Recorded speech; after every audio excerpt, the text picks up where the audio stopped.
John Lilly once put it this way: there are no limits at all to the human mind whatsoever, except those we impose on ourselves because of our beliefs. And those limits are also beliefs to be transcended. And that's a view that suggests that the possibilities of human transformation are virtually infinite. And we have no way of knowing the outer horizon of what it means to be human.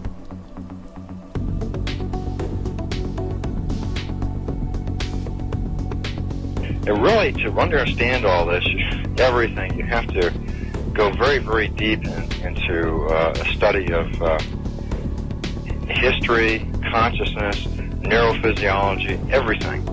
You have to be the supreme eclectic type of leaning, and you really have to be wanting to know who you are and what everything's about.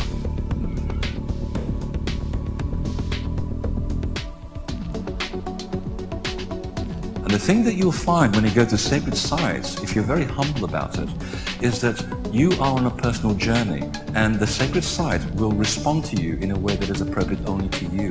The information is always what you are searching for. And it's the intent you give that energy that defines whether it is used for right action or not. And it is inside these sacred spaces that you will be reminded that you are a god, that you are a bright star. So what you're trying to do is move through the course without ricocheting off walls or creating karma. You're trying to slide through things smoothly. How do you do that? It's called flowing.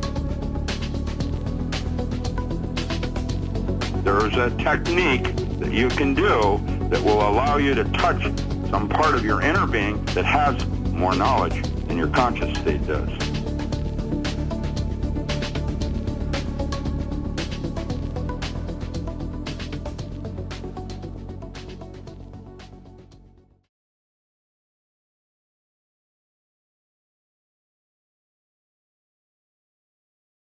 So let me ask you, since 9/11 happened, September 11th, 2001, what has been the focus of so much of the world?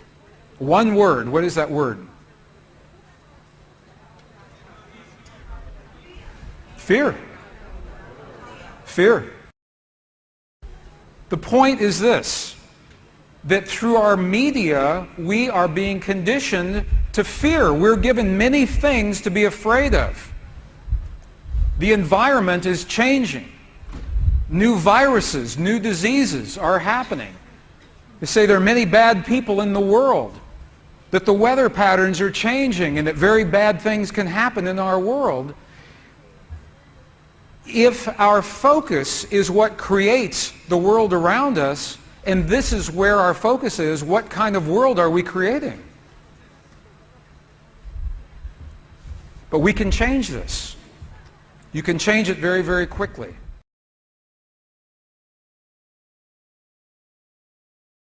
When there is a lot of fear, there's a lot of uncertainty. When there's a lot of uncertainty, there is usually a lot of fear attendant to it. And how people react to fear is interesting. Some people just consume more. They say, I'll get it while I can because it's all going to blow up anyway. They become more and more materialistic. Some people want to be on the right side when the doors close, so they become fundamentalists in one sense or another. They grab on to right as opposed to evil. They want to be one of the 144,000 that gets in the door. And the other group uses it, the uncertainty, as a way to deal with their inner relationship to uncertainty, and they go inward. And you can see the society dealing with the fear that way. And so that real thrust to the kind of righteousness is staying at the plane of good and evil. It's staying at the plane of polarities. And it's not seeing, as G. Manly Hall said, that he who knows not that the Prince of Darkness is but the other face of the King of Light knows not me.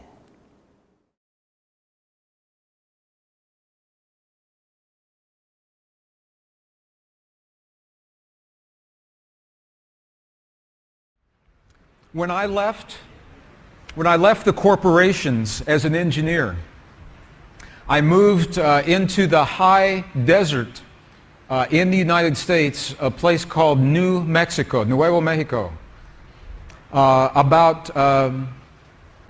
3,000 meters above sea level is where my home is.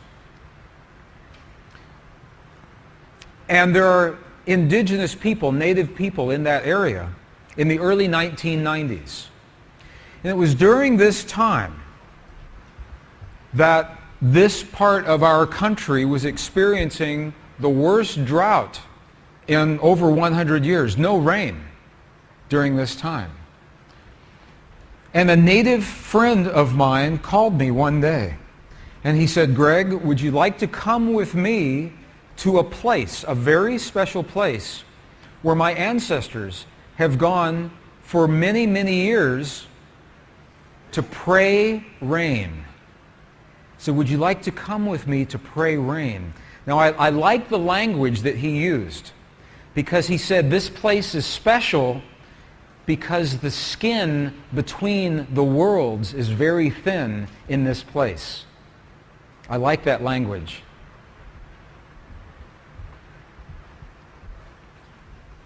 So I met my friend and we went to this place, and it was a circle of stones kind of like this. Not this exact place, but very similar to this place. Now, I was not prepared for what I saw, because I believed I would see some dancing, some chanting, some singing, some Native American stuff. And that's not what happened at all. My friend sat down and took off his old shoes. With his naked feet, he stepped into the stone circle. He honored his past. He said the words, "All of my ancestors, all of my ancestors, all of my ancestors are with me now." And then he closed his eyes and he held his hands in a prayer mudra like this. And he turned his back to me for about 20 seconds. And then he looked at me and he said, "I'm hungry. Would you like to go get food?" And I said, "Yes, but I thought you were going to pray for rain." And this is when he looked at me and he said, "No." He said, "If I pray for rain, rain could never happen." He said, because the moment you pray for something, you have just acknowledged it is not here now. If you say, "Dear God, please let there be rain. Please let there be healing in my loved ones. Please let there be peace in the world. Please let my soulmate come into my life." If you say that, what you're acknowledging is that it is not here now.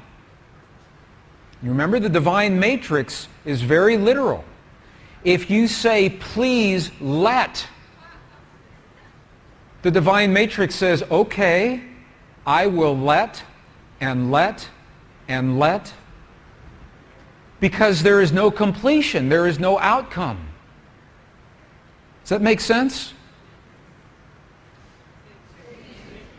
So I asked my friend, his name was David. I asked my friend David, I said, "If you did not pray for rain just now, what did you do when you closed your eyes?" Such a beautiful story. He said, "When I closed my eyes, I felt the feeling as if the rain has already happened." He said, "I felt the feeling of what it feels like to feel my naked feet in the mud in my pueblo because there has been so much rain." He said, "I smelled the smell of what it smells like when the rain falls off of the earthen pueblo walls in our village." And he said, "I felt the feeling of what it feels like when I run through the fields of corn, and the corn is so high because there's been so much rain. He said, and then I gave thanks of gratitude and appreciation for the rain that has already happened. So he didn't ask for the rain. Now this is interesting. When those practitioners worked on the woman with the cancerous tumor, they did not judge the tumor as right, wrong, good, or bad. They accepted it as it was, and they said, now we're going to make a new reality.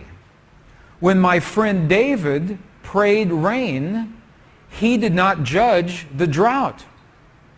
He said, this drought is our medicine until now, and now we will create new medicine. This is key. Feeling as if it has already happened. Well, I'll tell you the rest of the story. We had lunch that day.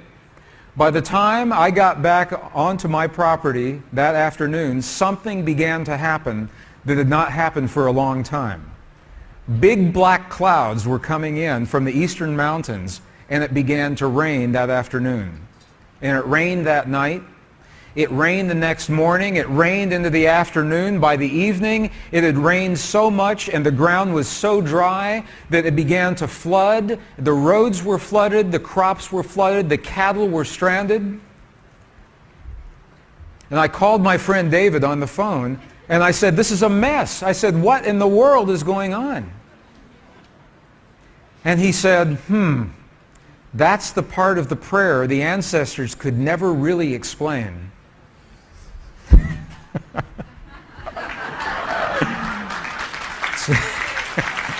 It's like they could get the rain to begin, but they didn't know how to tell it how much to rain. Now, I cannot prove to you scientifically that David's prayer made that rain happen. I cannot prove scientifically that those practitioners made the tumor disappear. But we can say there's a high correlation, a very high correlation between when they feel the feelings and when the change happens.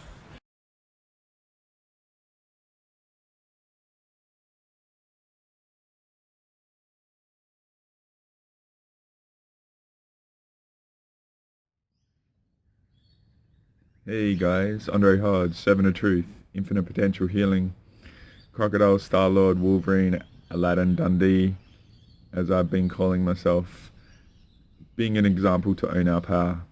And I hope with everything going on around you, you're safe, you're going well, despite what you may think.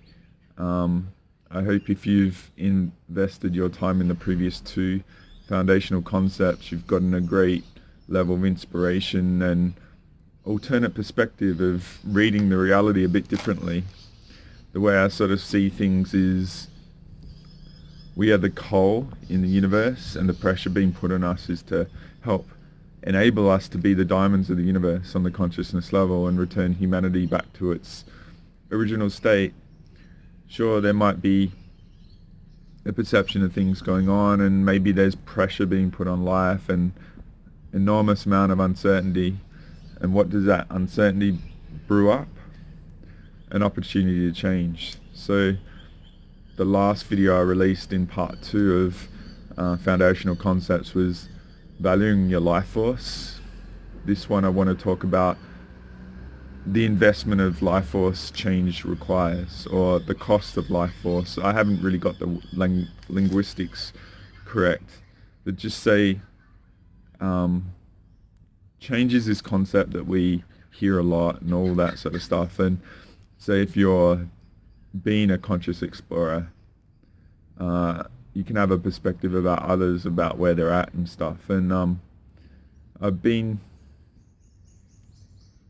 doing a lot of sessions that have been pretty heavy and stuff, so I wasn't sure if I was going to do a video this weekend. Maybe this won't be released over the weekend and stuff, because I've been trying to do one a week. But one of the things during this week I was processing is I don't know what you think, but that word or the perspective of what an explorer is. I'm in my mid-40s now, so I grew up in like going to school in the 80s and 90s, early 90s, and one of the classes we had was related to history, and in Australia at that time we had the explorers. Like Australia is a relatively new country, and we grew up with learning about people like Captain Cook and stuff like that, the explorers of the world. And when I went to school, we grew up with these concepts of explorers as part of our history and stuff. And what I've been doing this week is really focusing on what that word explorer, what a perspective of what an explorer actually is. And I don't know if you've really contemplated that very deeply, but back in like in Captain Cook and all the grid and all that sort of stuff, I get it, and their roles and what they did and the narrative and all that sort of stuff. But getting beyond that, you know, imagine back in the 1750s and stuff, getting on a wood ship, being prepared to go out into the sea. No weather radar, no Coast Guard, no military aircraft and stuff to be able to get out there and wherever you might be. Totally unpredictable. So many variables that you weren't in control of. You're passengers to the reality and stuff. And how brave it was to just be able to willing to go into the unknown without any, you know, like fallback or safety and stuff like that. And to me, being willing to explore is a very, very invigorating sort of courageous thing. And being a conscious explorer, I don't really think many really grasp how brave that is. So being willing to challenge yourself with new information and stuff is incredibly brave, but it also requires a big investment. And a lot of you will be here and you'll just think it's your nature. It's like effortless, but we wonder why others don't and stuff like that. So what I want to bring in is the life force value component to actually changing, because I think when I explain this, and I'm going to try not to do too long and stuff, but just to really bring a level of appreciation of how amazing you are and how innate your talents are to be here and listening to, say, me on this, but also have a degree of compassion. And then you can use the empathy sonar, which is one of the later sort of multidimensional method to 3D madness teachings I said, where you can use sonar to tune into the patterns and the outcomes and stuff like that. So you can employ empathy and compassion to measure the other person's individual life and stuff. And then what I've always done is I've said to some friends is basically I formed this algorithm of people of about 10,000 different variables, where you get the data, you understand their life, their family, their current scenario, their income level, their education, and all this sort of stuff, if they've been through abuse. And I want to actually talk about abuse as well in this, which I'll see if I'll add it to the end or maybe make it a separate one, because yeah, if you've been in an abusive scenario, it's like your life force is really low and stuff. So I'll talk about that scenario at the end. But yeah, you can get an algorithm of each individual and understand them and measure, you know, them as an individual audience to cater to their needs and stuff. And I've always done it innately. I find people fascinating and I love their stories, and like doing all the shows for Andrew and going through all the thousands of readings and stuff, it's, you embody them. And I used to do empathy sonar for everyone to be able to read. I used to invest myself into their life and look around all the angles and stuff and understand the pathways and stuff. And that's where I did the Trinity of Choice video, which I've said, which maybe you haven't seen, which is about like positive choice, inaction, and negative choices. And you can tie this into the life force cost of change and stuff, because my attitude is a lot of people are running very low on life force. So what you have to appreciate is when you bring new information to people, it actually has a cost associated, because if they have new data, they have to reevaluate everything of a foundational level, and there's a cost to change, and there might be a dip. So I've got some interesting little simple scribble diagrams as usual, and they might help you to really contemplate that. And so also measure you, because when I mechanicalize it, then you can actually see what you've done and where you've come from and how to invest stuff. And then when blocks come up, which could require healing, they don't allow you to accept new information because they might challenge a past sort of issue or trauma or block or etheric implant and all that sort of stuff that does not want you to have a higher level awareness, right? So if I show you a diagram that I just drew, I showed something like this once before, which was a very small scribble and stuff, but this might be a bit better to explain stuff. To say all these are all the volume of data that's out there, and this is quite a simple one. Again, you see these light tracks, all right? Say the majority of people, because they're only running on a certain amount of life force, they can only accept so much. And say that's the narrative, this narrow band here that goes to there and to there. So people, from the most part, they'll accept what is given because it gives them the most simple journey in life. But then see some of the big blobs that go beyond what they're willing to accept, all right?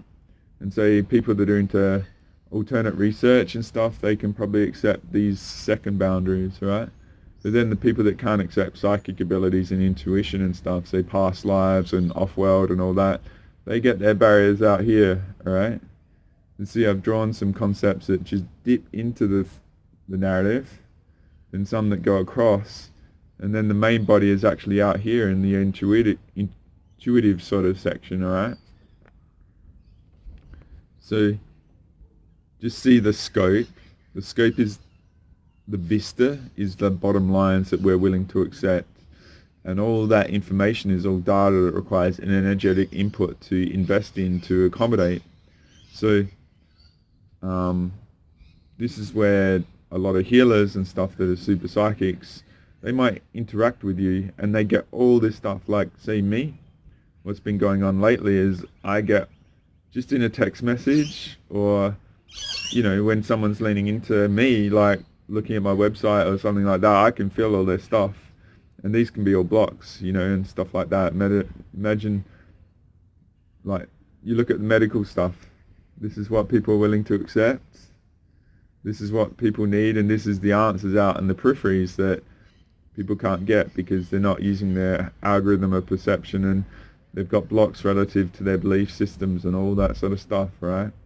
So you might be able to accept all this stuff, but then you question why others don't. And it's just realize, like, accepting a lot of data and even being able to process it and having your body set up, like in part 9 and 10, or pretty later on into my multidimensional method to the 3D madness, I was talking about all the integration of data into your cellular memory, the body, and then using your states, like meditative, like theta states, to go into a passive mode to access it all and process your algorithm. So if I go to another drawing,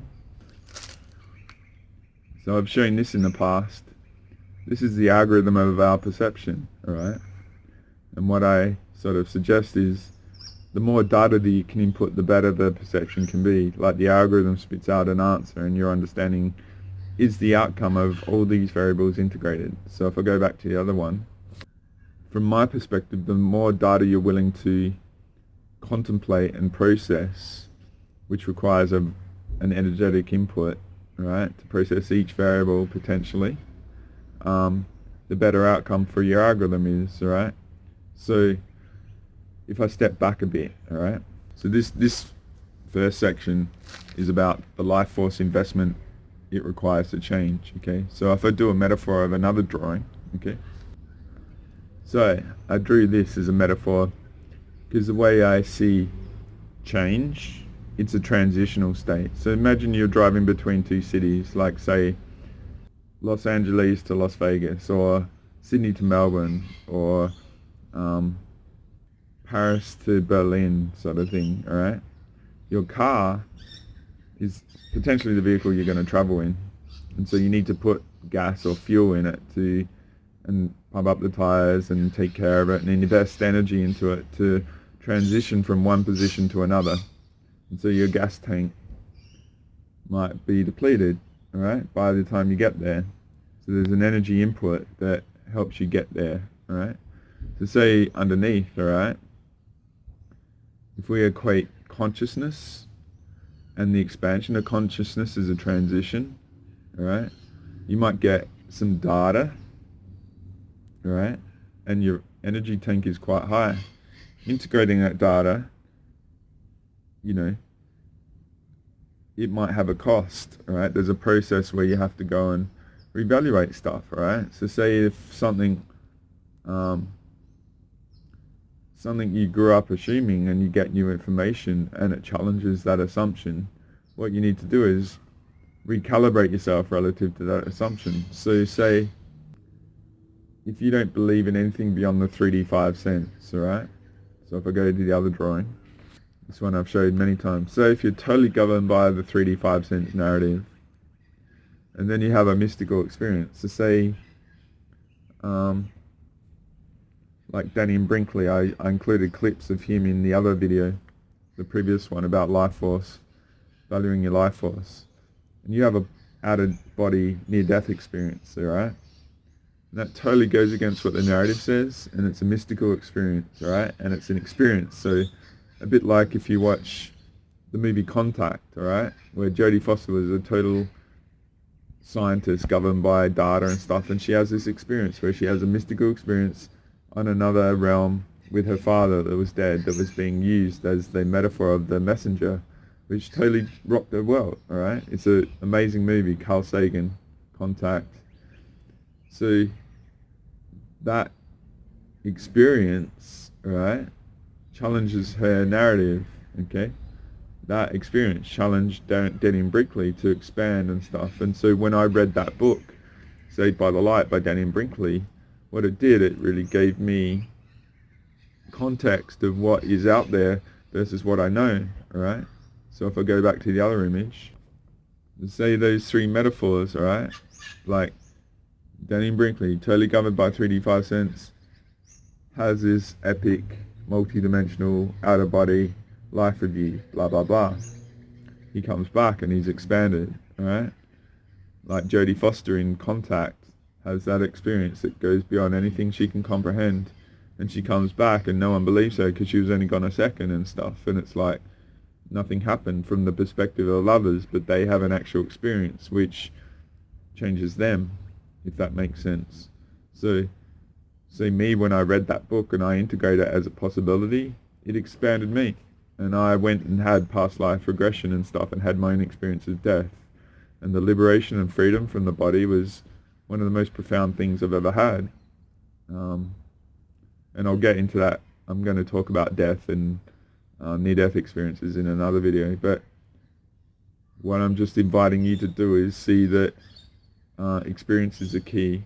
That there's, when you get more information, right, it doesn't force you to change. It doesn't force you to see things a different way. The outcome is it's sort of required to see things in a different way. And so, like I've said, most people running on very low life force, so they can only handle a certain amount of information because they're actually in survival mode. They can't actually handle it. So if I show you the other image that I've shown in that past video about valuing the life force, I showed this one about, you know, interacting with other people in your field that are very depleted, and you might be feeding them, and then there's a cost and you're deflated and stuff. They might be run by entities and all that sort of stuff. But the majority of people, from my perspective, are running, they don't even know what it's like to feel real vitality.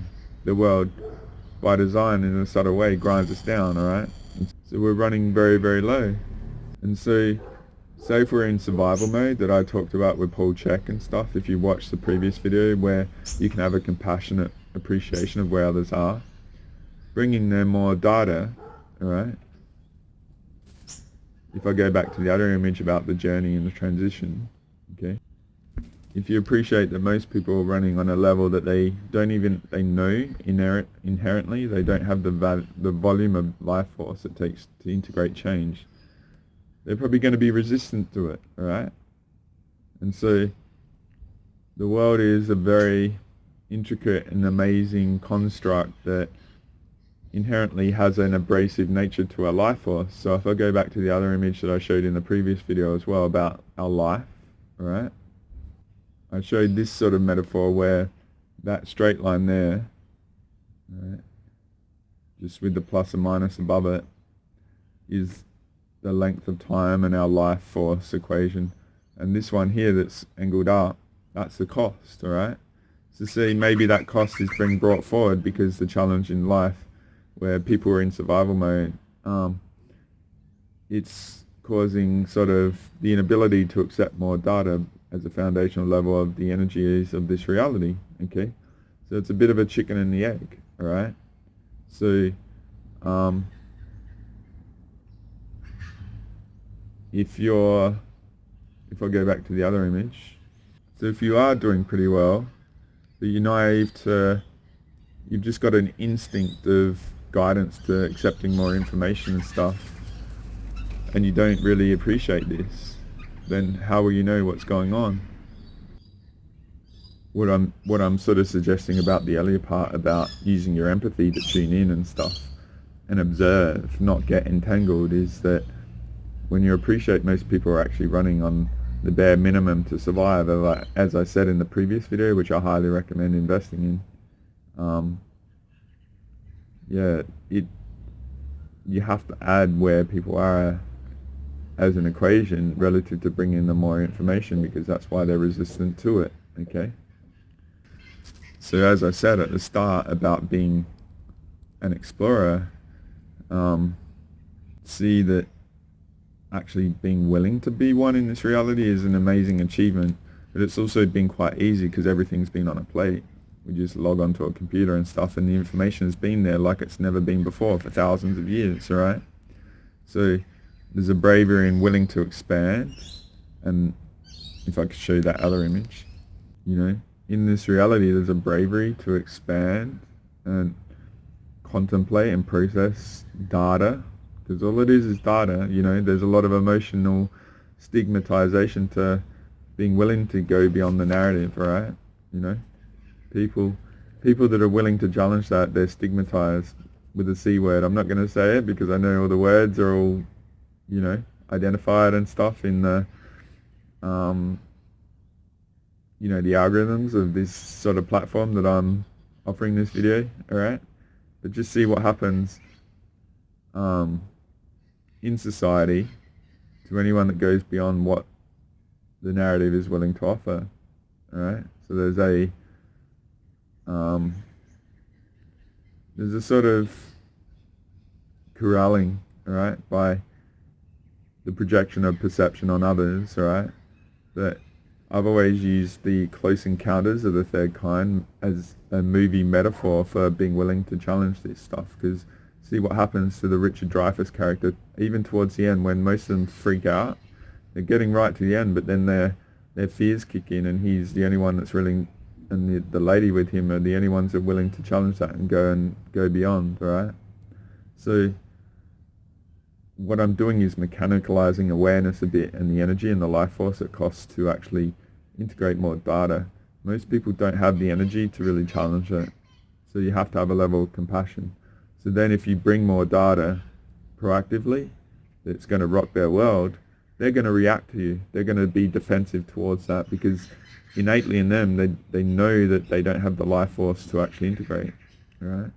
So if I go to another drawing, so if we focus on you, alright, and how you might be here and what your instinctive nature has been, I'll show you a drawing relative to that, alright? So this is getting to the explorer aspect, alright, and the courage to explore. Even though we don't have to be like Captain Cooks and go out into the oceans with no backup, no support, you know, 6 months away from help, you know, with not much food over thousands of kilometers or miles of ocean and stuff. If you appreciate the transition to change and stuff, then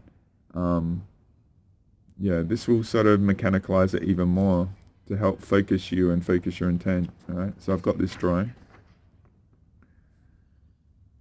To see this, alright, to say if information, like there's a horizontal line that goes across the bottom, alright?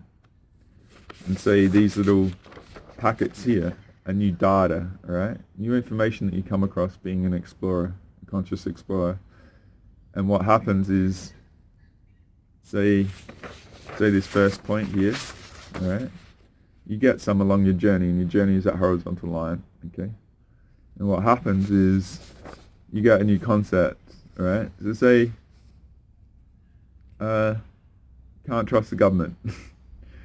And it's a, you know what I mean? Like, I see the government as an aspect of that stuff I said at the start, to bring about the diamond in us, alright? Their whole role is to be projected on by the reality, and no one's gonna, they're not meant to be doing a job that we want. They're meant to be there as a beacon for our projection of hate, alright? To harvest it, and disappointment, and, you know, all that sort of stuff. So say you come across some information and it's, say something, election is rigged, alright? And a lot of people get that information maybe, and then, alright, to integrate that, say you lose trust, or you lose, like, the reference, alright? So I did the 2 videos about psychic defense, part 5 and 6 in my multi-dimensional method to the 3D madness, about references and sanctuary space and sanctuary state. So say the reference people have is they can trust government. What if they don't, alright? And so your world is rocked. You have to recalibrate. Wow, I've made all these assumptions and stuff, and there's a cost to change, right? So you can see the point along the line where there's this dip, alright, and I've got the down arrows, okay? Let's say this, sorry, doing it one-handed and stuff.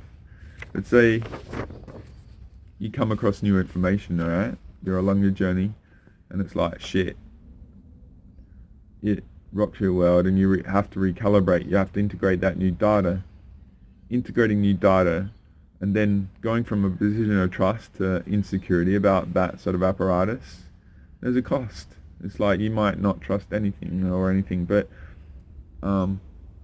you have to measure each, add that variable, okay? If I go back to the algorithm thing, maybe you have to reanalyze your algorithm of perception based on this new data, right? And every thought, every process, every interaction relative to that structure, you have to change, right?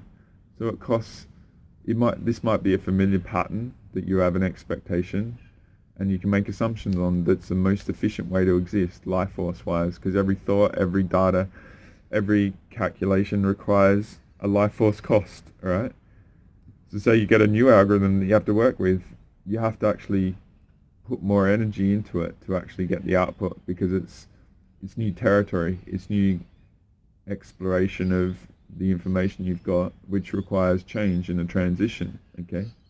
So if I go back to that drawing again, let's say what happens is you calibrate your algorithm relative to this new information, okay?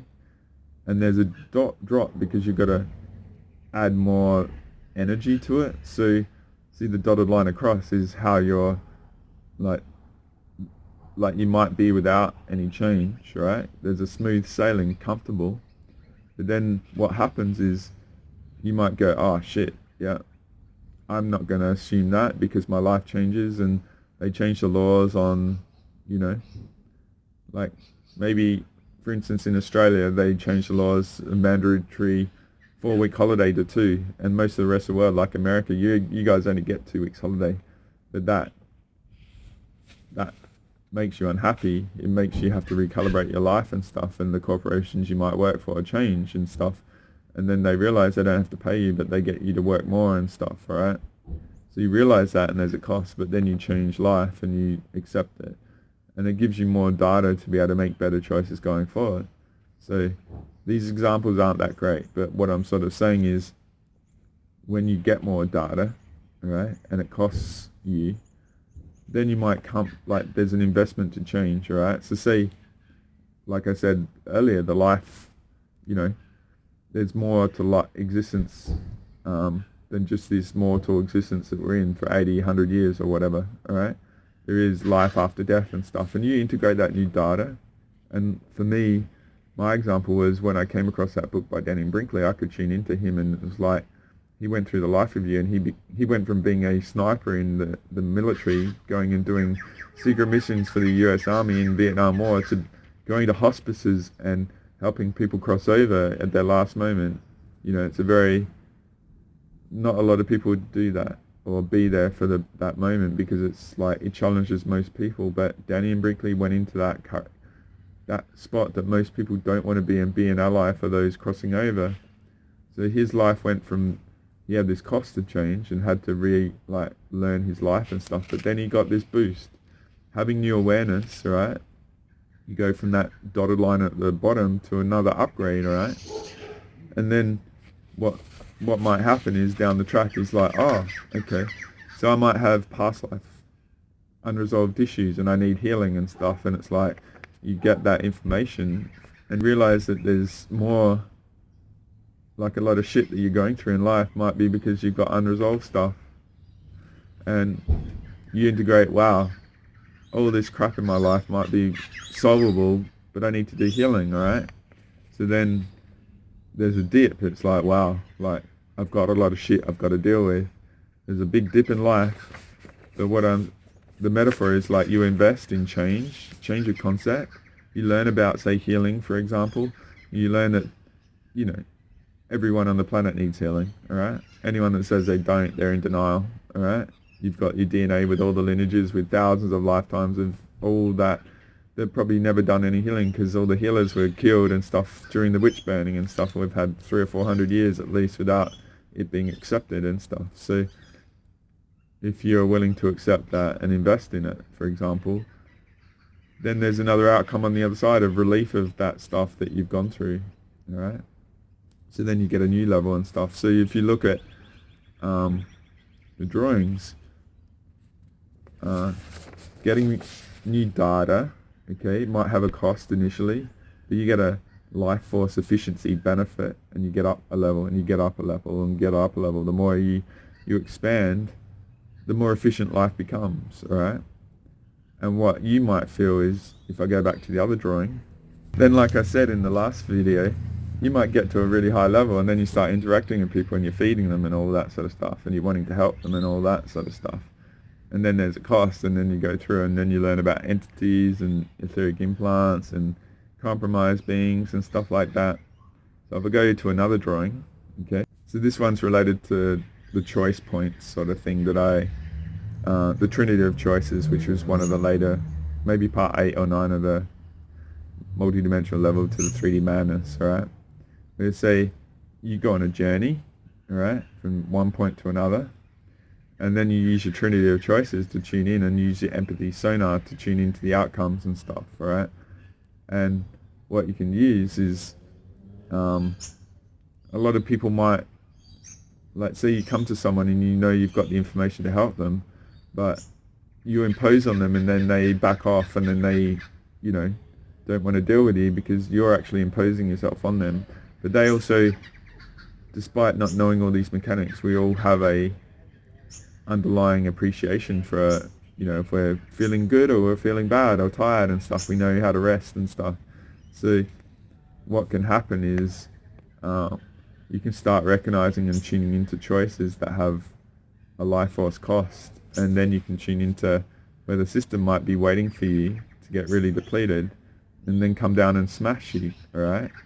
Because what can happen is you can make choices in your life that have consequence of life force, and then the system might be waiting to smash you on the other side, alright?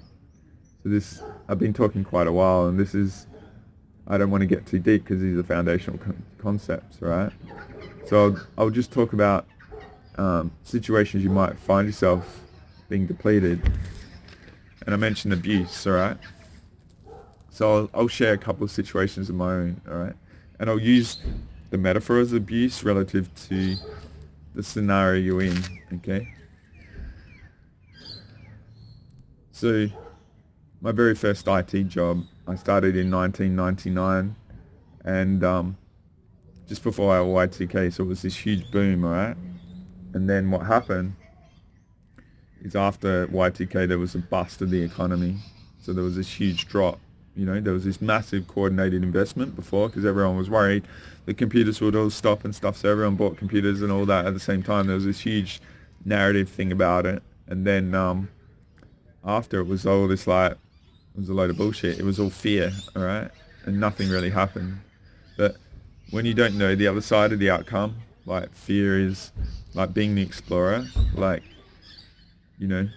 people go conservative and they worry about the worst case scenario and stuff. So I was in this corporation and they hired me just before 9, Y2K, which was really awesome.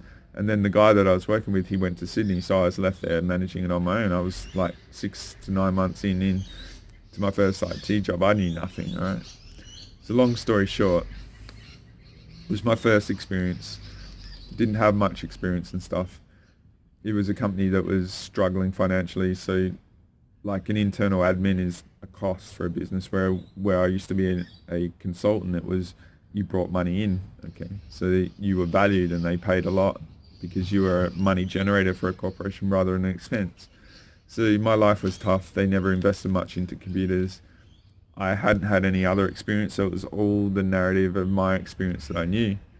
And so what happened was I used the scenario to get very, very good. I had to become very adaptive. I talked about in the past how I created problems for myself because all the old computers and stuff were really bad. So it accelerated my program, my problem solving and all this. So I'd create problems to go through it and then learn about it to be able to fix it, because I didn't trust myself to be able to resolve it in the moment. When the pressure was on, I was like most people, scattered and all that sort of stuff, and it took me a long time to realize, hey, you're actually pretty freaking good, all right? And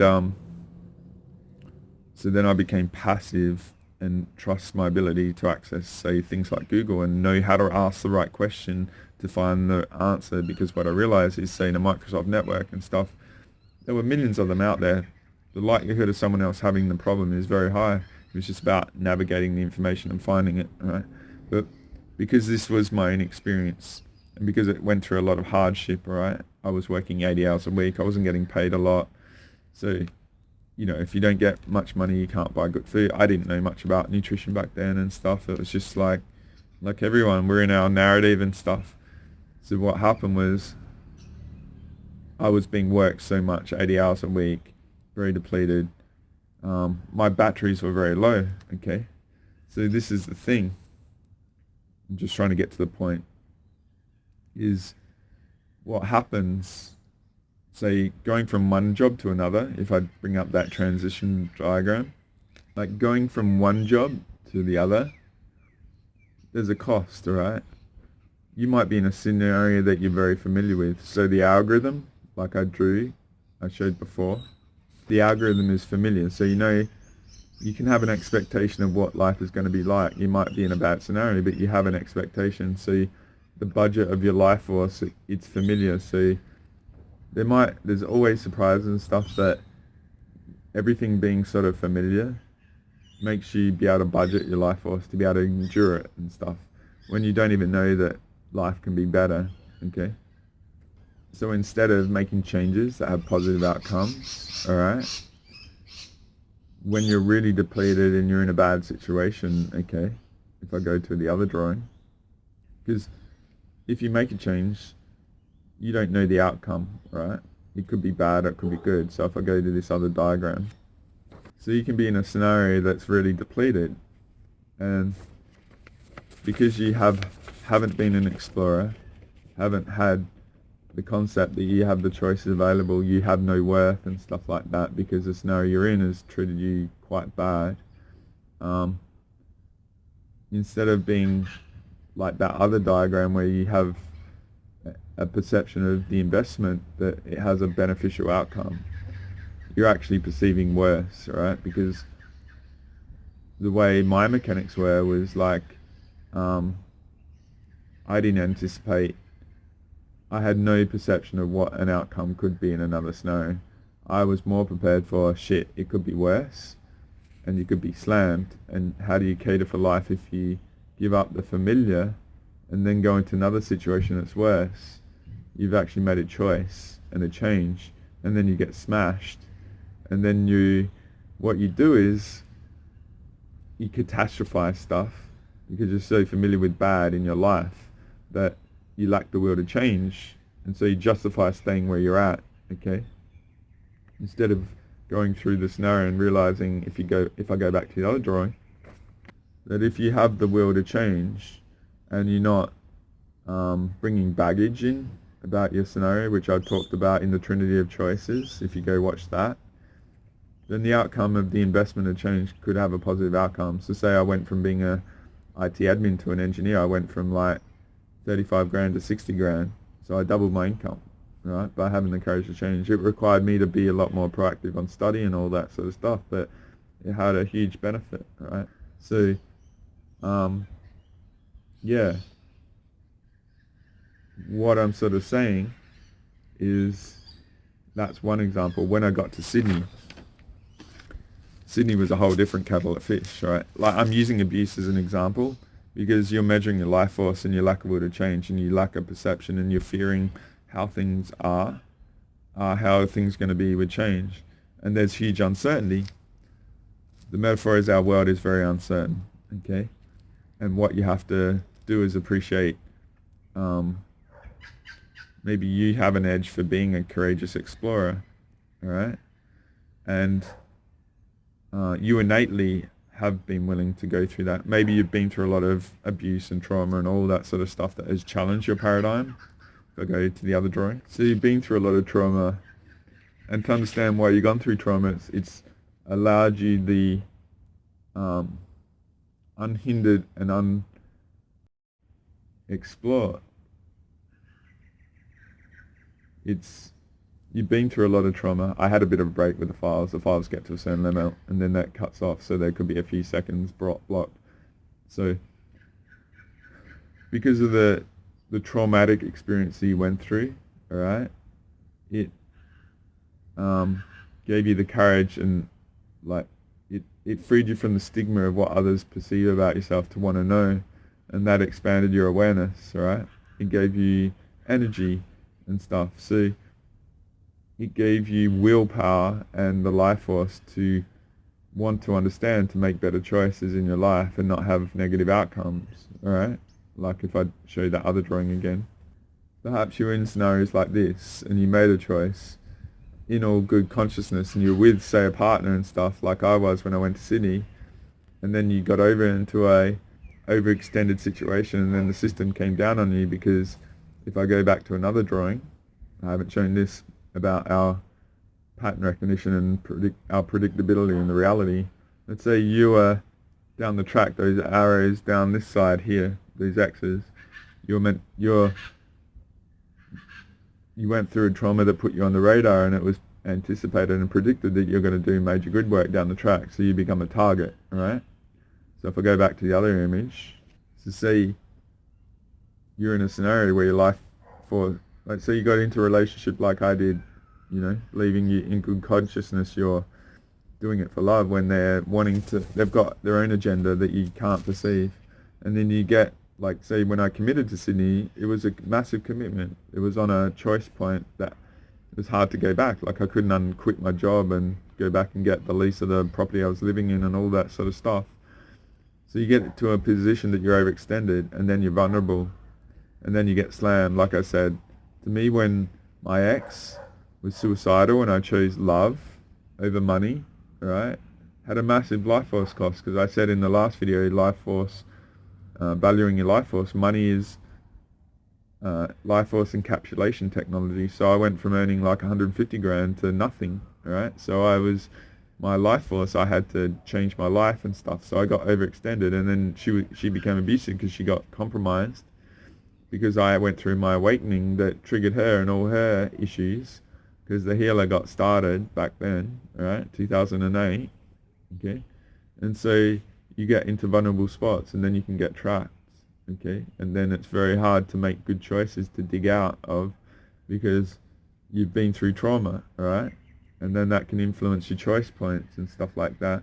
So what you have to do is realize, and I'll probably cut the abuse sort of stuff short, and maybe I'll talk about that more thoroughly in another point, but I used a pretty good example there, where if I go back to the other drawing, you have to be able to separate, you have to be courageous enough to realize how precious your life force is. And just because you've been through all this stuff in the past, like I said, those traumatic things where you get smashed, so you've got to experience, so it expands your awareness and the data you're willing to accept.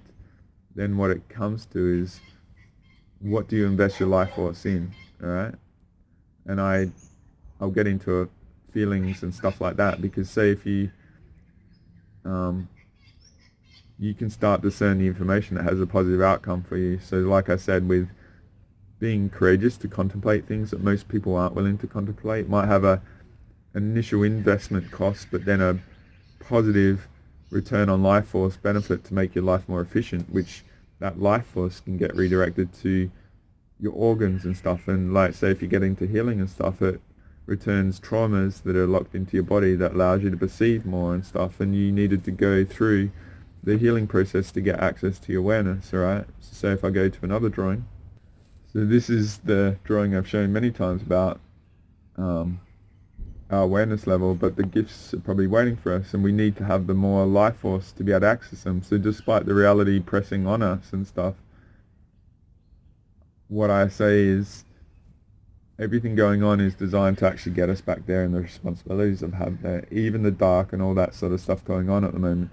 The pressure brewing is because the underlying frequencies that I've shown in the other drawing, if I show it, like this is the one I showed in the Foundational Concepts Part 1 of the big picture, everything is on our side, alright? So the pressure being applied is to sort of negate what is our natural state, alright?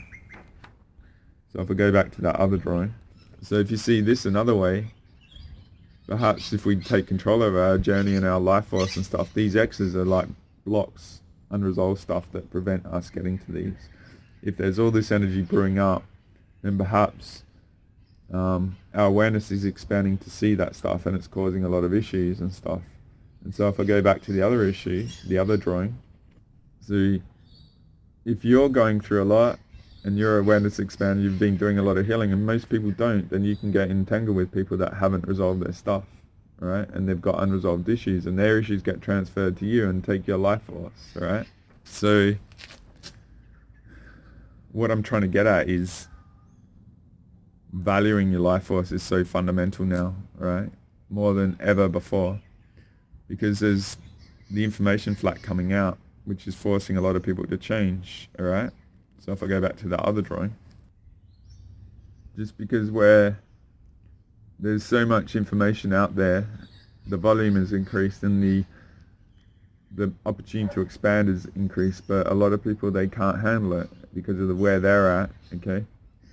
So what I'm trying to instill in you is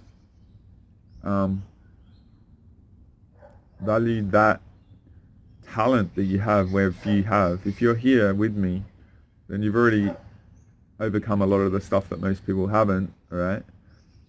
And you're willing to expand your perceptions of the data you're willing to explore to add to your algorithm of your perception. So you've already got a massive edge over people.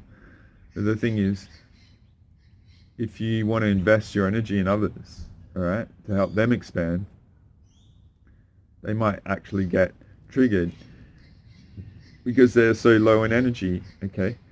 So what I'm sort of suggesting is only invest in yourself, right? You might care for people and stuff. So if I go back to the other image, what if you choose to only invest in your explorer mode and expand more, alright? For your infinite, okay? What if you choose to want to expand and keep expanding? Who are you going to be a match for, alright? So if I go back to another drawing I showed in the Trinity of Choices, this is about empathy and greed, alright? So you might have the will with your life force, which is money, to invest in people, to help them get across whatever they might be going through. But the majority of people are governed by the money system. I call it a fabric of the reality, and that's why I'm very stepping back from interaction and, you know, vetting people and charging money for my healings and stuff, where I haven't been as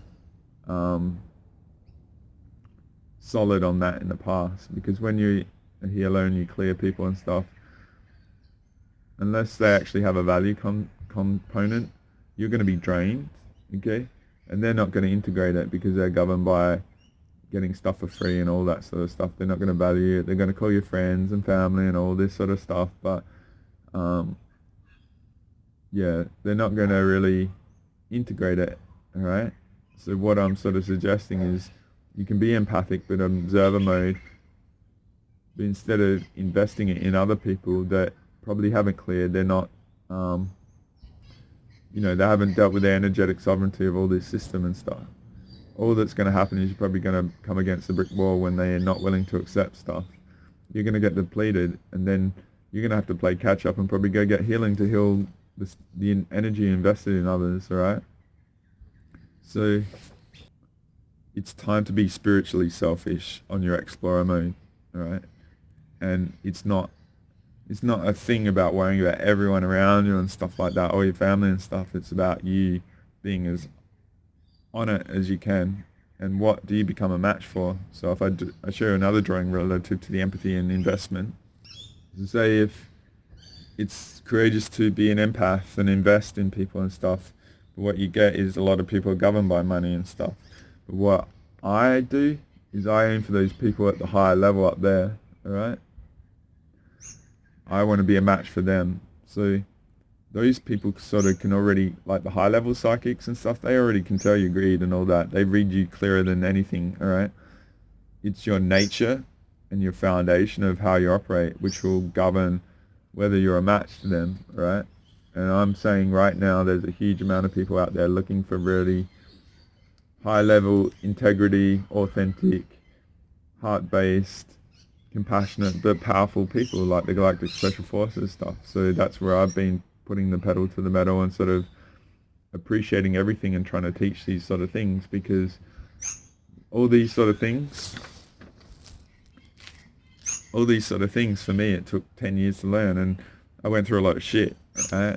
And I hope to help you skip them because I never had any teachers for this. These are all concepts that I had to learn and stuff. So it's going pretty long, and I don't want to do too long of videos and stuff. So I just hope that is a interesting contemplation for you to integrate and maybe cost you a lot and realize, oh shit, I've been doing all that for a long time, and it's like I just get polarized and people project and stuff, and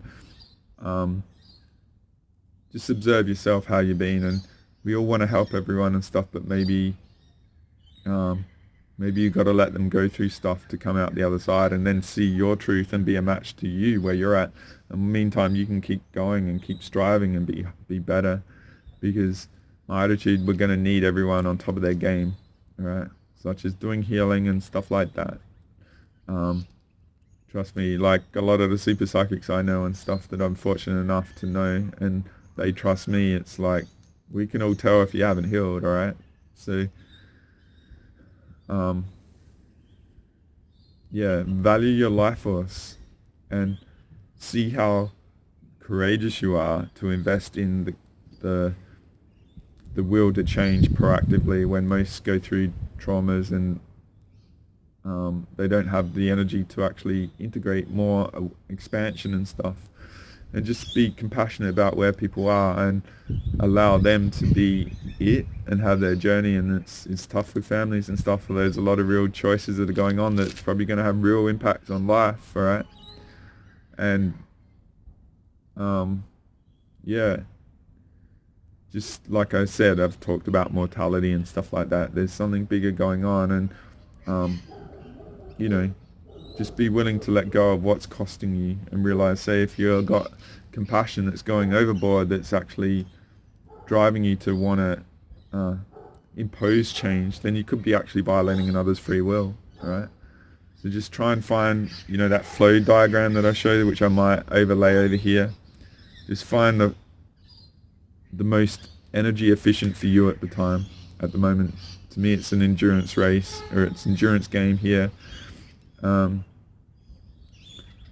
lot of things are going to play out from what I've sort of gathered in the not too distant future, so it's a matter of just holding your line and valuing you. Like, don't underestimate how precious that life force is and the awareness that you've gained is. You have to value it more. if you're looking for validation, you're not going to get it in this world deliberately, all right? You're going to get stigmatized. So put up the fuck you for all that shit and just own it. Like I said, my name, you have to own yourself. You're not going to get validated. Like, you might get used and someone makes a product from you and makes a lot of money, all right? And not give a shit, and then destroy your character, and then destroy you on the Dreamtime level, which has been going on for me, all right? But that's all. Thank you to Captain Marvel and Silk Lightning. Thanks for popping up. It's been fun, all right? So yeah, I'm going to leave it there. It's quite long again, and I hope you've gained something from this.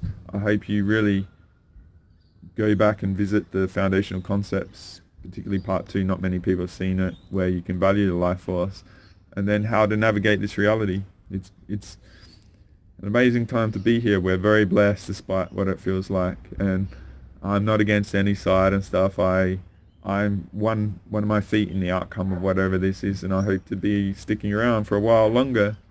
So thank you for watching me. Thank you for finding me. Thank you for investing me if you have sought me out for healing, and you do in the future. And I hope you gain a lot and really shift and recalibrate a lot. I think those with the awareness are going to be the anchor holders for the grid. And to all your mega galactic badasses that will see this and see it in the future, I look forward to interacting with you, and even in the Dreamtime or unseen levels if we do. And thank you for being you, and thank you for being here. We are the best and best in the multiverse, so it's time to own it, guys, and hang in there. Thank you very much. Andre Hodge out once again. Peace, guys. Lots of love. Cheers.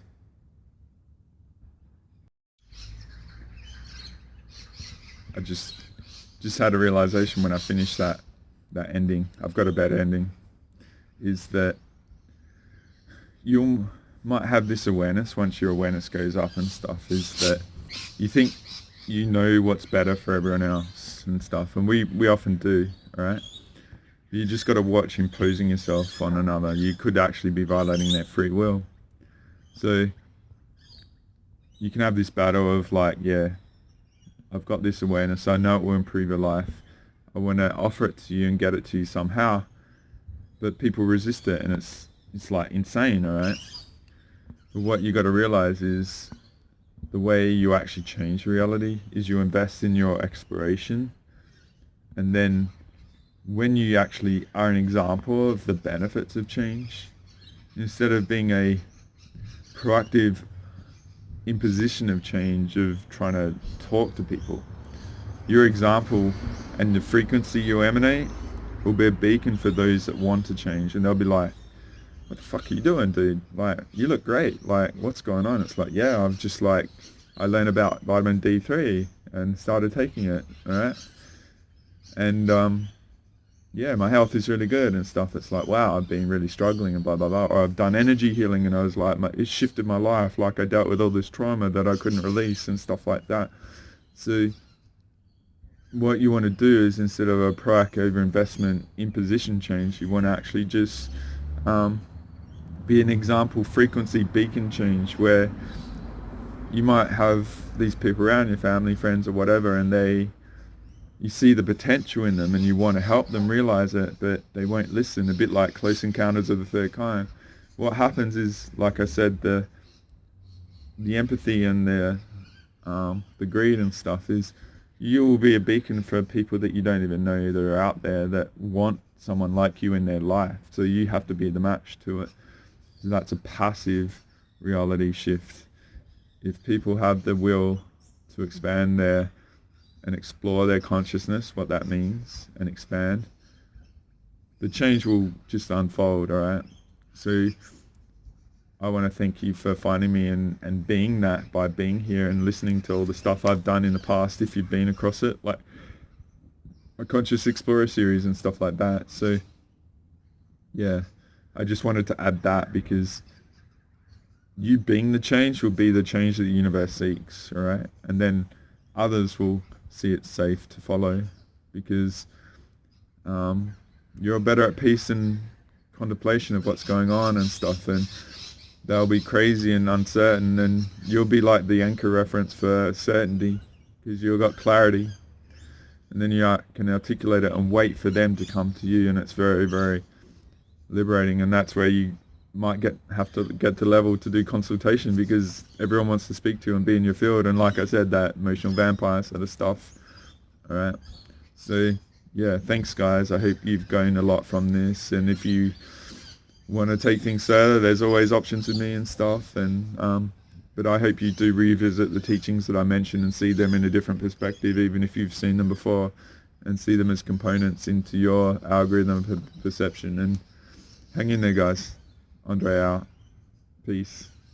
Lots of love as well. Thank you.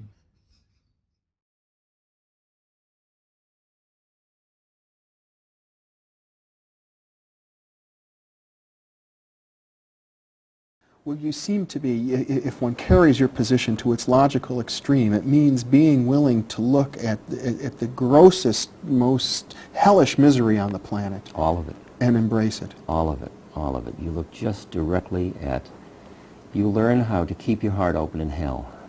Mm-hmm. You see the horrible beauty of the universe. I remember once I was teaching down at Big Sur at Esalen, and they gave me a house to house sit, and it came with a cat, and the cat and I became buddies, and every day the cat would come in when I was meditating in the morning and bring in its morning breakfast, which was a lizard or something, which was usually still alive, and it would sit down between my legs to eat, to be with me. And I would be sitting there being with God, and I'd hear squeak, squeak, crunch, crunch, and I didn't know who to hate. I mean, I loved the cat, but suddenly the cat was a killer. And I loved the lizard because I identified with the, you know, and I went through all the changes, and then I saw it is the phenomena of nature. You've got to be able to look at it all and say, yes, I acknowledge it, I acknowledge it, without being so busy reacting to it that you don't, because you don't even understand why it is that way. I mean, my ability to see around the edge of the, as Rilke said, the billboard at the edge of town, being able to see just around the edge of the veil, and I can just see a teeny little bit, just like we all can, leads me to understand the game is much farther out than I thought it was. That suffering has, I mean, I can understand the term suffering is grace. I can't live it. I can live it at moments with little sufferings. But I can understand that there is a beautiful unfolding of awareness through suffering. That's what my work with the dying is about. Yeah.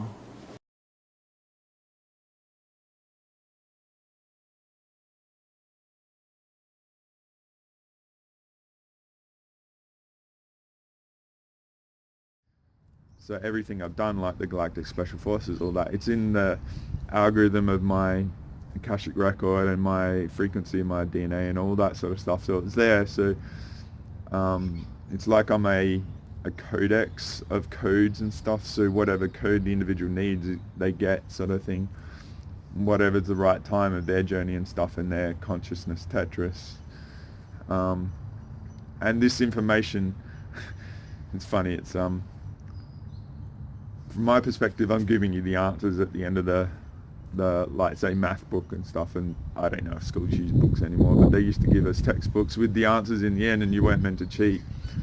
But because I'm giving you the answers on many things, it probably won't make sense because you don't have the context, because to understand the context, you do have to go through that consciousness Tetris, and I might be overlaying an image of a competition of Tetris, so you get, like, unless you get the right blocks for the lower levels, you're not going to comprehend this sort of stuff, and that's all cool.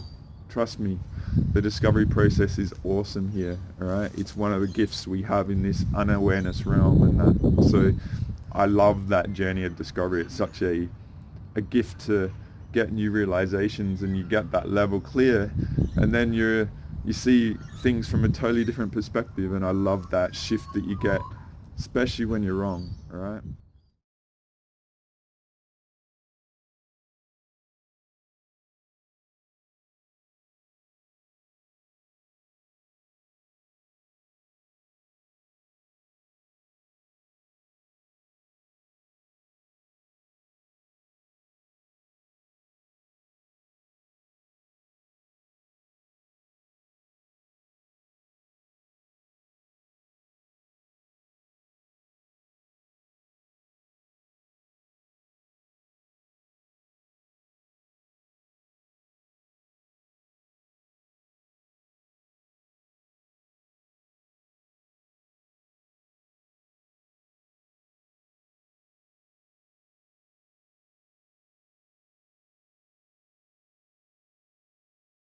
John Lilly once put it this way: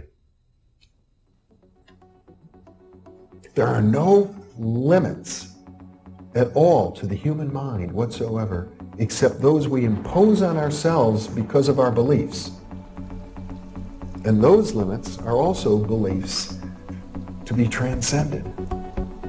And that's a view that suggests that the possibilities of human transformation are virtually infinite. And we have no way of knowing the outer horizon of what it means to be human.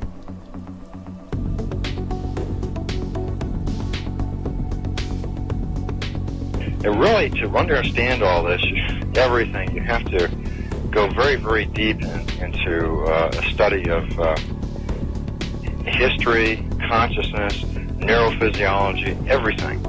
You have to be the supreme eclectic type of leaning, and you really have to be wanting to know who you are and what everything's about.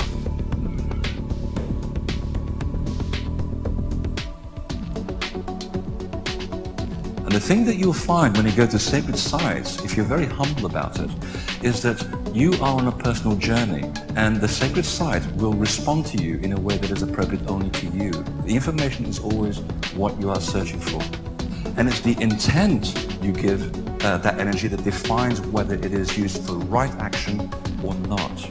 And it is inside these sacred spaces that you will be reminded that you are a god, that you are a bright star.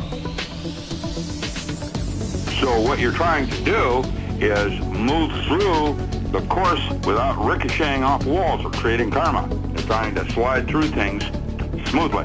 How do you do that? It's called flowing. There's a technique that you can do that will allow you to touch some part of your inner being that has more knowledge than your conscious state does.